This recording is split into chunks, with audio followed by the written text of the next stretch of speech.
Nah, yang selanjutnya adalah terkait dengan interaksi antara pemimpin dan situasi. Nah, jadi ternyata berdasarkan berbagai penelitian, keefektifan dari seorang pemimpin atau keefektifan dari kepemimpinan itu tidak hanya dipengaruhi oleh karakteristik-karakteristik personal yang melekat pada individu atau pemimpin, tapi juga situasi-situasi di mana pemimpin itu melakukan tugasnya sebagai seorang pemimpin. Nah, di sini kita akan membahas mengenai beberapa teori um, terkait dengan apa ya,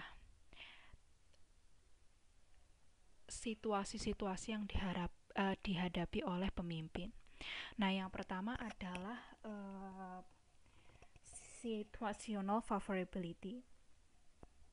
Nah, salah satu teori yang terkenal tentang teori situasional yang terkenal adalah teori yang dicetuskan oleh Fiedler. Nah, Fiedler ini percaya bahwa gaya kepemimpinan seseorang itu merupakan hasil dari pengalaman selama hidupnya yang sulit untuk dirubah. Nah, model kontingensi Fielder ini berpendapat bahwa gaya kepemimpinan seseorang hanya efektif pada situasi-situasi tertentu. Oleh karena itu, Fielder berpendapat bahwa pelatihan kepemimpinan sebaiknya fokus untuk membantu seseorang memahami gaya kepemimpinannya dan belajar untuk memanipulasi situasi sehingga tercapai sebuah kecocokan. Nah, untuk membantu memahami gaya kepemimpinan ini, Fielder mengembangkan yang disebut dengan Less Preferred Coworker atau LPC Skill. Nah, jadi di untuk mengisi LPC Skill ini, seseorang diminta untuk uh, membayangkan mengenai mengenai seseorang uh, diminta untuk membayangkan rekan kerja yang paling tidak ingin yang dia paling tidak suka ketika bekerja bersama. Jadi misalnya seperti mungkin kalau teman-teman pernah bekerja kelompok, teman-teman diminta untuk membayangkan salah satu teman kerja kelompok teman-teman yang paling tidak teman-teman sukai ketika bekerja kelompok.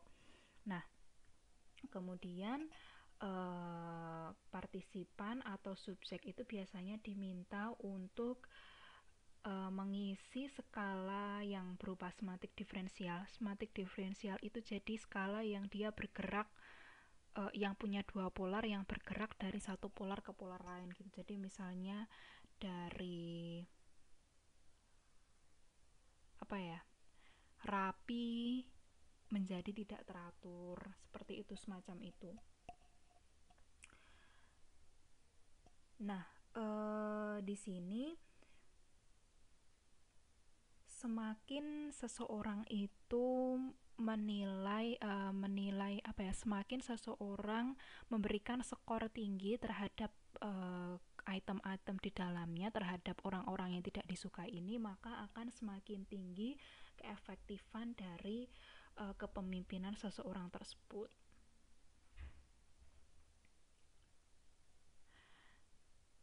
Nah, kemudian tingkat favorableness dari suatu situasi. Favorableness itu ya Bapak bilang uh, tingkat seberapa menguntungkannya suatu situasi ya ditentukan oleh tiga variabel, yaitu kestrukturan tugas, posisi kekuasaan pemimpin, dan hubungan pemimpin anggota. Jadi semakin struktur tugas-tugas yang dihadapi itu, maka akan semakin favorable situasinya. Kemudian semakin kuat posisi legitimate atau kekuasaan dari pemimpin, maka juga akan semakin favorable situasinya. Dan yang terakhir adalah hubungan pemimpin anggota. Maka semakin baik, uh, semakin semakin bawahan itu menyukai atasannya, maka makin menguntungkan situasi bagi atasan tersebut.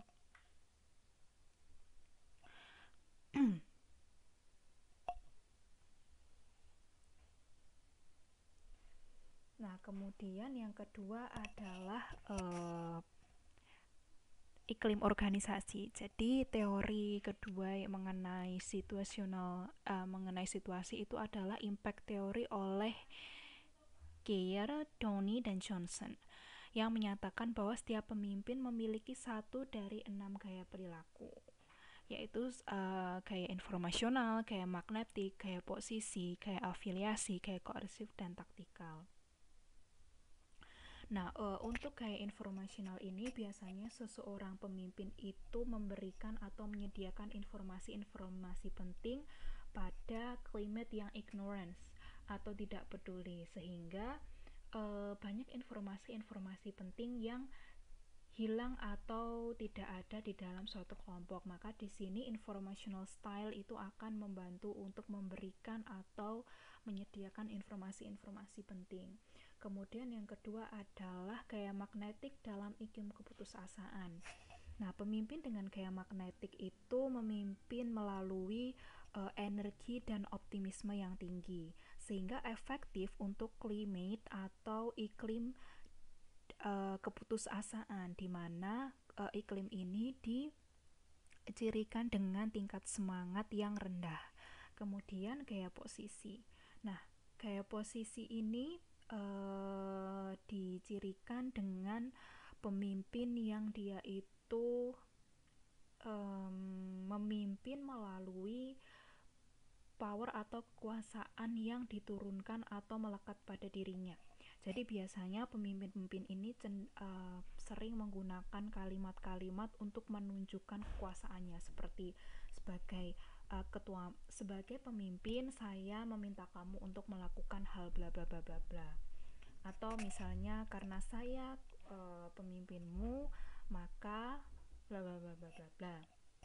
Nah, gaya kepemimpinan ini cocok atau efektif digunakan untuk iklim yang tidak stabil.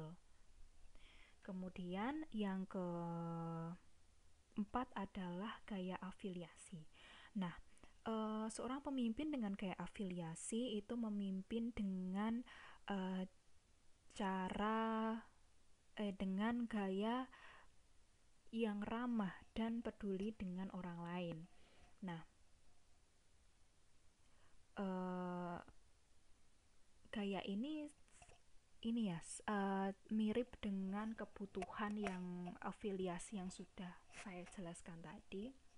Nah, gaya seperti ini cocok apabila diaplikasikan dalam iklim yang cemas, ketika kecemasan itu mendominasi para bawahan. Kemudian yang kelima adalah gaya koersif.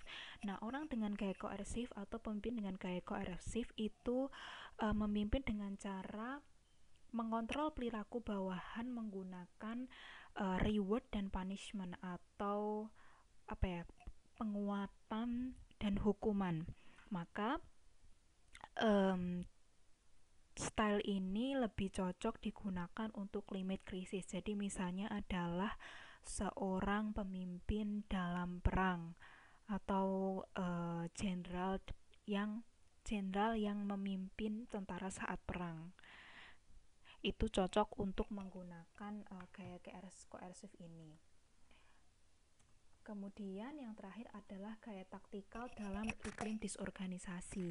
Nah, pemimpin dengan gaya taktikal itu memimpin dengan menggunakan strategi dan cocok digunakan pada iklim-iklim disorganisasi. Nah, contohnya adalah ketika teman-teman mungkin pernah diminta untuk bekerja kelompok, tapi diberikan waktu yang relatif singkat untuk mengerjakannya, sehingga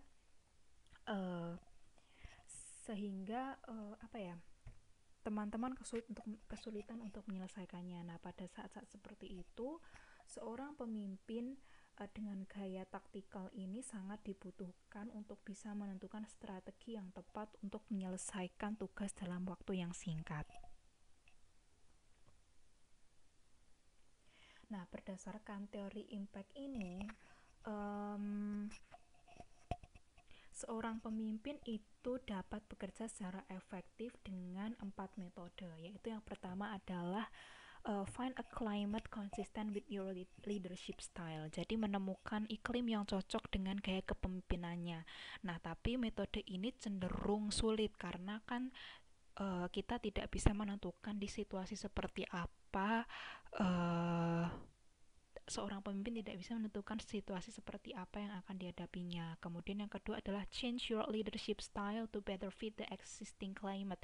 Jadi mengenali iklim yang ada kemudian berusaha untuk mengubah gaya kepemimpinannya. Yang ketiga adalah change your followers perception of the climate. Jadi alih-alih mengubah style leadershipnya, seorang pemimpin juga bisa untuk mengubah persepsi dari anggota terhadap iklim sehingga sesuai dengan gaya kepemimpinannya. Dan yang terakhir adalah change the actual climate. Jadi bukan mengubah persepsi tapi mengubah iklim yang ada. Nah, yang terakhir ini juga sulit ya, juga cukup sulit seperti yang pertama. Nah, kemudian yang ketiga adalah kemampuan bawahan. Salah satu faktor yang mempengaruhi keefektifan pemimpin adalah kemampuan dan sikap dari bawahan dan bagaimana interaksi antara kemampuan dan sikap tersebut dengan gaya karakteristik pemimpin. Nah, menurut salah seorang ahli, percaya bahwa seorang bawahan itu akan percaya kepada atasannya ketika bawahan tersebut merasa bahwa perilaku pemimpin itu dapat membantu bawahan untuk mencapai targetnya. Maka semakin baik persepsi seorang bawahan akan potensi kesuksesan dari seorang pemimpin dalam membantu mencapai goalsnya, maka akan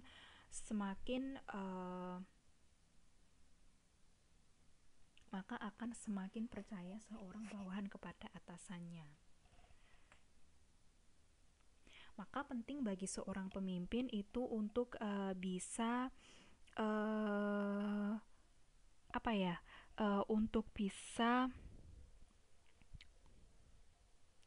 untuk bisa menyesuaikan perilakunya agar sesuai dengan kebutuhan dari bawahannya.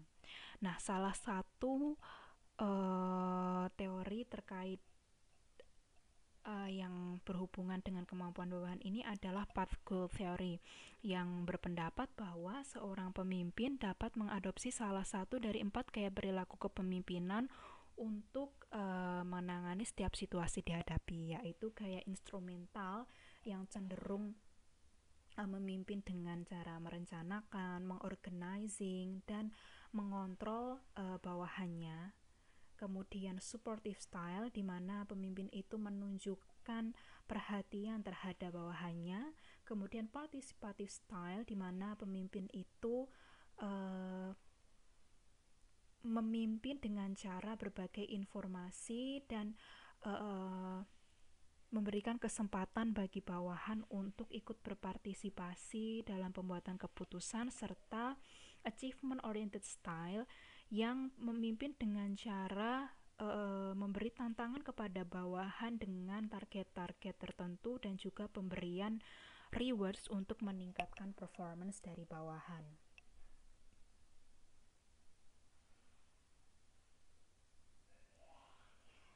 Nah, setiap style ini itu hanya akan bekerja pada situasi-situasi tertentu dan juga tergantung dengan kemampuan bawahan, juga sejauh apa tugas-tugas yang ada itu terstruktur.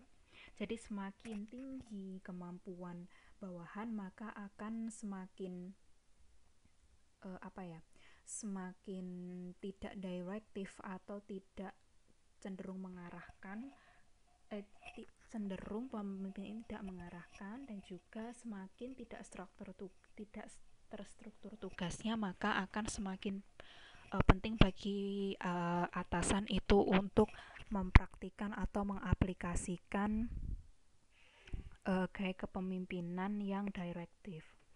Nah, kemudian selain path goal theory tadi juga ada teori lain yang dia itu membagi gaya kepemimpinan menjadi 4, yaitu gaya mendelegasikan, mengarahkan, mendukung, atau melatih. Nah, menurut teori ini atau yang disebut di sini ini disebut dengan situational leadership theory, itu berasumsi bahwa keefektifan dari gaya-gaya kepemimpinan ini adalah tergantung dengan karakteristik dari bawahan. Jadi misalnya di sini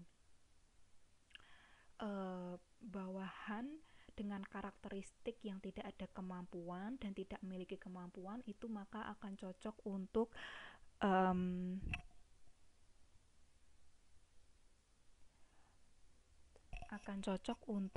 dipimpin oleh seseorang dengan gaya kepemimpinan directing.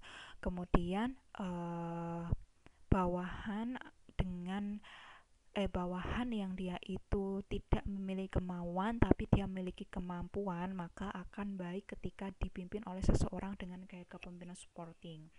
Sedangkan bawahan dengan kemampuan tapi dia tidak memiliki kemampuan, maka akan cocok dengan gaya coaching. Sedangkan apabila bawahannya itu mampu dan juga memiliki kemauan, maka akan cocok dengan gaya kepemimpinan mendelegasikan. Kemudian yang terakhir adalah hubungan antara atasan dengan bawahan. Nah, berdasarkan leader-member exchange theory itu dinyatakan atau dijelaskan bahwa pemimpin mengembangkan berbagai peran dan hubungan yang berbeda dengan orang-orang di bawah mereka dan kemudian menunjukkan tindakan yang berbeda pada setiap bawahan. Nah, di sini Dan Searle dan kawan-kawan percaya bahwa bawahan dapat dikategorikan menjadi 2 kategori, yaitu in-group dan out-group.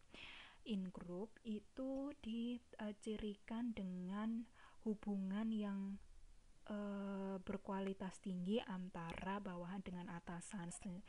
Sedangkan out-group itu biasanya dikarakteristikan dengan bawahan-bawahan yang memiliki hubungan yang bukan tidak begitu baik, tapi istilahnya low quality dengan leadernya. Nah, bawahan yang dia masuk ke dalam in-group itu biasanya memiliki kepercayaan dan juga hubungan yang baik dengan pemimpinnya, sehingga pemimpin biasanya memberikan kesempatan yang lebih banyak bagi bawahan in-group untuk berpartisipasi dalam decision making. Sedangkan untuk out-group atau bawahan dalam out-group itu biasanya diperlakukan berbeda dengan bawahan-bawahan dan in-group. Nah, jadi seperti yang teman-teman mungkin sudah prediksikan ya, bawahan dalam kelompok in-group itu biasanya memiliki tingkat kepuasan yang lebih tinggi dan juga engagement yang lebih tinggi terhadap organisasi daripada karyawan yang berada di out-group.